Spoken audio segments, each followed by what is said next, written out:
से बात करते हैं। निकुंज, मॉर्निंग टू यू। धनतेरस की बहुत सारी शुभकामनाएं आपको, हमारे सभी दर्शकों को भी। और मैं आप जुड़े उससे पहले हम यही बात कर रहे थे कि कहाँ पिछले साल की दिवाली है और कहाँ इस साल की दिवाली है। कितनी सारी चीज़ें बदली हैं, बाज़ार सुधरा है, इकोनॉमी में सुधार देखने को मिला है, वैक्सीनेशन में इतना अच्छा सुधार देखने को मिला है। इनफैक्ट वैक्सीनेशन लेड रिकवरी ही कह रहे हैं लोग इसे। तो सब कुछ चीज़ें जोड़कर अगर देखें तो शायद ये वाकई एक बहुत ही शुभ अवसर है, बाजार के लिए भी और हम सब के लिए भी।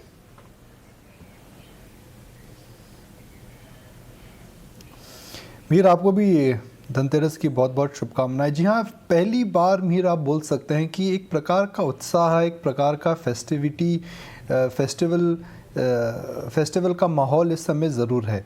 मैं लास्ट ईयर के कोरोना काल के प्रकोप से अगर कंपेयर करूं तो काफ़ी मूड चेंज हुआ है, काफ़ी बिजनेस इम्प्रूवमेंट है, एक प्रकार की खुशी की लहर है, एक रिलीफ है, क्योंकि इस समय कोरोना का जो प्रकोप है वह कम हो रहा है। और बड़े बड़े विशेषज्ञों का मानना है कि थर्ड वेव को लेकर के इस समय ज़्यादा कष्ट नहीं होगा।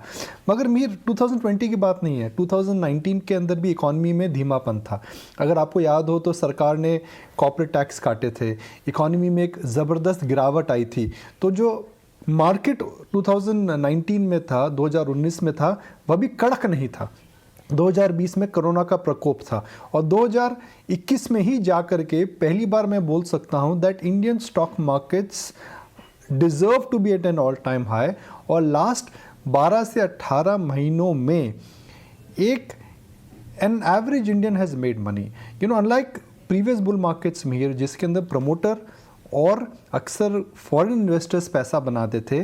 फॉर द फर्स्ट टाइम हम कह सकते हैं that Indians have believed in their own economy, in their own stock market, and they benefited because of that. Number of demat accounts, number of SIP accounts, number of the number of retail IPO participation, सब trends यही दर्शाते हैं that for the first time share बाजार की तेजी में एक आम आदमी ने, an average Indian has participated and they made money.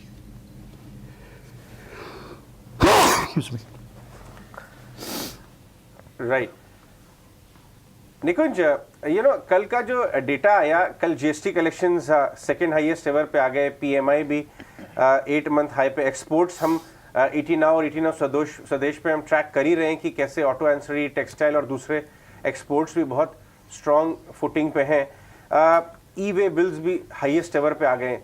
तो इस बार जैसा कि आप कह रहे थे, जो बुल मार्केट एक पैन आउट हो रहा है, काफ़ी हद तक उसके स्ट्रक्चरल एलिमेंट्स भी इकोनॉमी में उसी तरह का रिफ्लेक्ट कर रहे हैं। आपकी क्या राय है?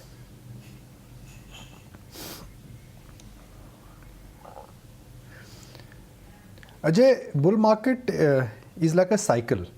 सबसे अच्छा समय होता है जब ऑलराउंड पेसिमिज्म होता है, जब शेयर बाज़ार में सब मंदी की बात करते हैं, जब सब शेयर बाज़ार के अंदर शेयर खरीदने की बात नहीं करते हैं, तो वो होता है best time to buy. Extreme pessimism, वह फेज़ ख़त्म हो चुका है। फिर सेकंड फेज़ आता है।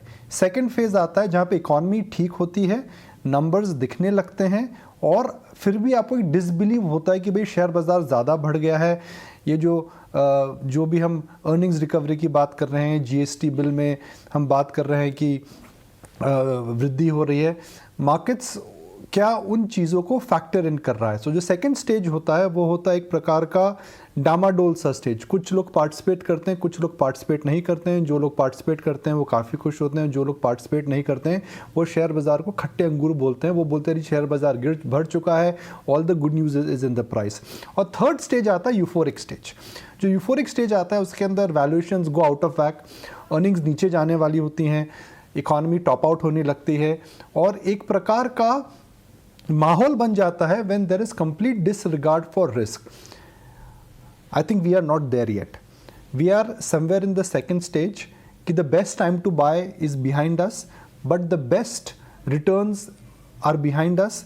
बट जब आप सेकेंड स्टेज से थर्ड स्टेज में जाते हैं तो आपको संभल के चलना चाहिए, आपको बुनियादी अच्छी शेयरों में निवेश करना चाहिए, क्योंकि जो फर्स्ट स्टेज होता है अजय, उसके अंदर वी शेप रैली आती है। जो हमने देखा मार्च लो से अक्टूबर लो से वी शेप रैली आती है, एकदम सीधी लाइन की रैली आती है। अब जो रैली आएगी वॉलेटाइल आएगी, मतलब आप एक पेंसिल उठाएं और आप थोड़ी लड़खड़ाती इमेज अगर आप बनाएंगे तो उस प्रकार की रैली आएगी जिसमें रिटर्न्स आएंगे, कम आएंगे, मगर वॉलेटिलिटी बहुत ज़्यादा आएगी। तो I think we are in that phase of the market कि सबको पता है इकॉनमी अच्छी चल रही है, सबको पता है कि अच्छे दिन आने वाले नहीं, अच्छे दिन आ चुके हैं, और सबको पता है कि इस समय शेयर बाजार में रिस्क भी है। तो रिटर्न्स उन्हीं कंपनियों में बनेगा जहां पर आपको स्टॉक पिकिंग करनी पड़ेगी। हम अंग्रेजी में कहावत कहते हैं अजय कि rather than betting on the haystack, You should now identify the sharp needles from the haystack। I think वो समय आ चुका है जहां आपको अब नीडल्स आइडेंटिफाई करनी पड़ेगी, अपने शेयर्स आइडेंटिफाई करने पड़ेंगे, rather than taking a view on the market in general. बिल्कुल निकुंज, साथ ही एक बात जानना चाहेंगे, क्योंकि हम देख रहे हैं कि जितनी भी अच्छी चीज़ें हैं वो फैक्टर इन हो गई हैं। आप बता रहे हैं कि इंडियन मार्केट्स जो है वो कहीं ना कहीं सेकंड फेज में, यानी एक बड़ा रनअप अभी हमने देखना बाकी है। लेकिन अगर अर्निंग्स की बात करें, अर्निंग्स एक बड़ा ट्रिगर था। वहाँ आप देखिए राउंड अबाउट 70-80% निफ्टी की कंपनीज के रिटर्न्स अर्निंग्स आ गई हैं। जीडीपी की रॉबस्ट फिगर्स है, इकॉनमी कंजम्पशन स्टोरी स्ट्रॉन्ग है। तो ये सारे क्यूज जो है, क्या ये ऑलरेडी फैक्टर इन हो चुके हैं मार्केट्स में? क्या नेक्स्ट ट्रिगर्स डोमेस्टिक मार्केट देखेगी?